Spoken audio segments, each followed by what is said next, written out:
Hey people, it's me again. So, anyways, um,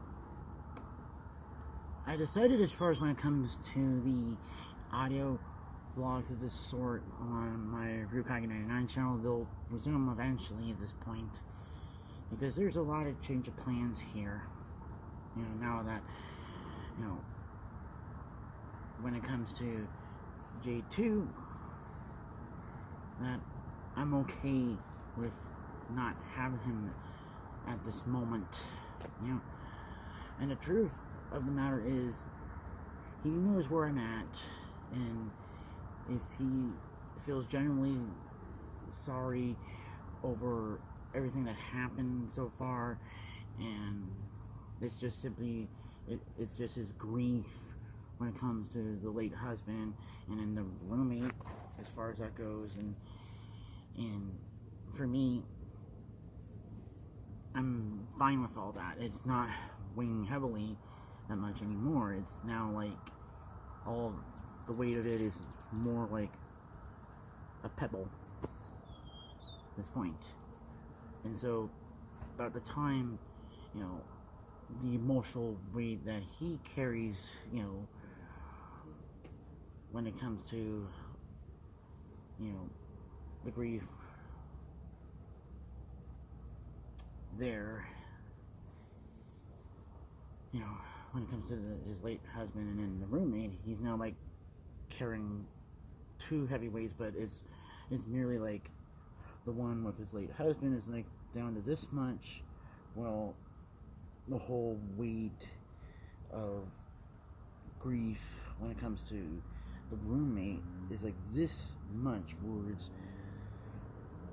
it's that heavy, and it's gonna take a while for him to kind of, you know,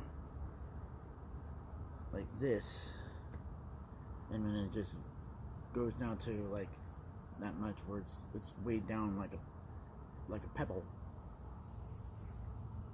you know, as far as that goes. And then for me, it's like that was just really how it is when it came to my dad or all the other people that I have lost loved ones, you know, whether it's friends and all that. Because it's hard not having them around, but sometimes it's like all those little pebbles and all that can weigh you down. And sometimes it's like, then you have to like make all of them go down even further to it's just merely more of a grain of sand, you know, like, or even smaller than that, like the diatomaceous earth, that sort. You know what I mean? And that is also one of the reasons why I was seeking therapy of that sort, was to deal with my grief, but it's also to kind of deal with the other things, because the whole thing with J2 was just that proverbial tip of the iceberg of everything that happened so far, because after all, I still care about him as a person, still, you know, want to be in a relationship with him in the future, but it's just not now at this point, where I have to kind of, you know, be gone for a considerable amount of time, you know. Plus, the only thing that was helping him is just having that kind of that ego boost, you know, as far as that goes, because I'm certain that he probably doesn't really want to admit they did gotten an ego boost of seeing me upset and all that, you know, and then doing all of this sort of shit. But now that I kind of completely stepped out, make it seem like I don't really want him back, you know, he's gonna realize that, you know, two can play at this game. And the fact that I did lay down the truth bomb on him of that sort, that the reason why he attracts guys that feel that they don't deserve love because he feels that way himself. And yet, whether that was really something that he had already known about but did not really want to admit that, that's just, something there altogether. But it's just simply,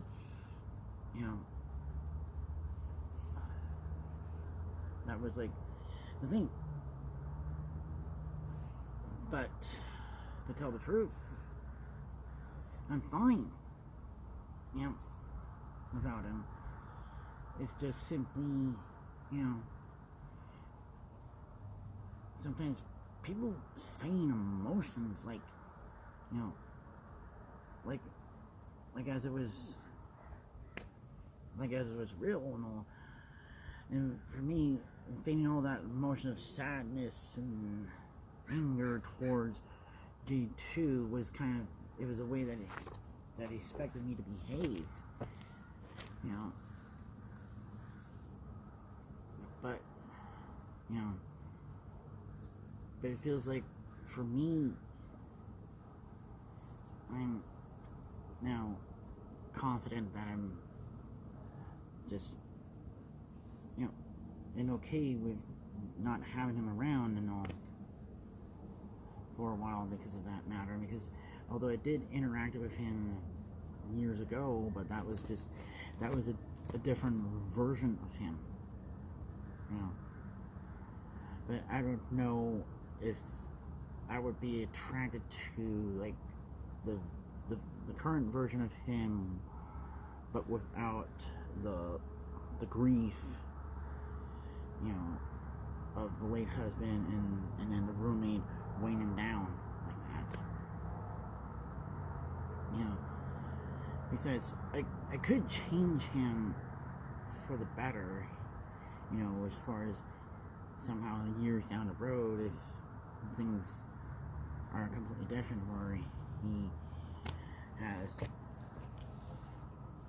forgotten all about me in the past in that sense. And where I could also say something like, it's been like 20 years since I've known of him, or 25 years since I've known of him, or something like that. And then just gotten back in touch with him, or at that point, or even just a year or two from now could be better, where he's okay. Because I think that's just going to take that long for him to re-emerge at that point in there. You know what I mean? As far as that goes. So, depending on how things will go, it's just another aspect of life at this point. And for me, I'm still young, but I'm not as young as I used to be. And as far as that goes, I have plenty of time to figure out who I really want to be with, and there are other guys that I can get with in the process. Well, I can still wait for J2 or not. It doesn't really make any real difference of that matter. And basically, I think I don't really have to kind of explain that sort of thing to J2, but it's something that it should have been common knowledge to him at that point in time.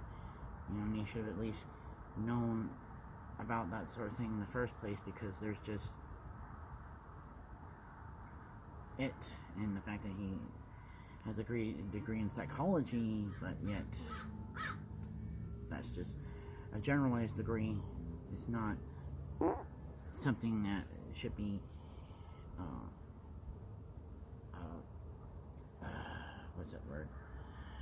Should not be hailed over at that point, because if it was me at that point, I would be a little bit more humble about if I had a degree in psychology and all that, I wouldn't, you know, wouldn't talk about it, but I would have also, but not really, you know, use that to my advantage when it comes to arguments and that sort, and try to psychoanalyze people that matter, you know,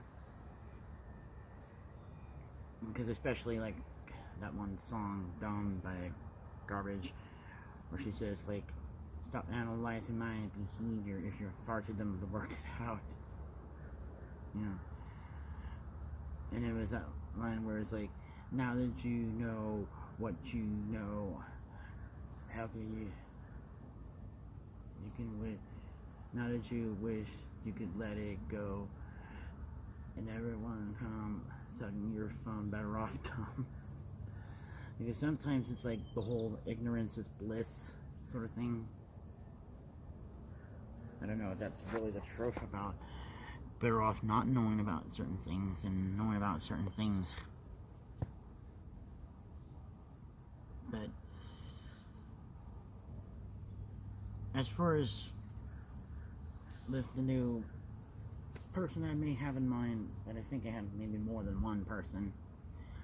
Yeah, I already have one that I can consider to be maybe a possible boyfriend of some sort, but depends on how I feel. But I would like to have that idea of that guy JD as my boyfriend of that sort if it ever comes to fruition. But I'm not, you know, but although I might have like tipped my hand a little, but you know, it doesn't really matter, I suppose, because there's a whole lot more people that I can get with, and it's just the holiday season kind of thing is the thing that's just in the way of everything, and how everybody's gonna be, you know, be working on their New Year's resolutions and whatnot, and most people would give up on their resolutions after like the third week of January, and that's just how it is, I suppose. And yeah, but it depends on everything, and this goes as far as that, yeah. But now, for me, I have to get going to where I need to go, and that's just what I'm doing, you know, for that matter. And for me, taking a long, considerable break on social media it has two benefits for me. That I won't be, you know, worried about J2 that much anymore. Two, he will not really know what I'm doing so far, and that is going to be the thing that's going to kill his ego out of all this. Not that his ego has really been battered lately anyways, but you know, because of the whole survivor's guilt when it comes to his grieving process and all of this, you know, and that's just really the crux of everything so far, you know, that I'm kind of can predict his moves, you know, as far as that goes, because sometimes you've seen it all with people, and it doesn't really take a psychologist to figure that out, you know. So anyways, guess that's it.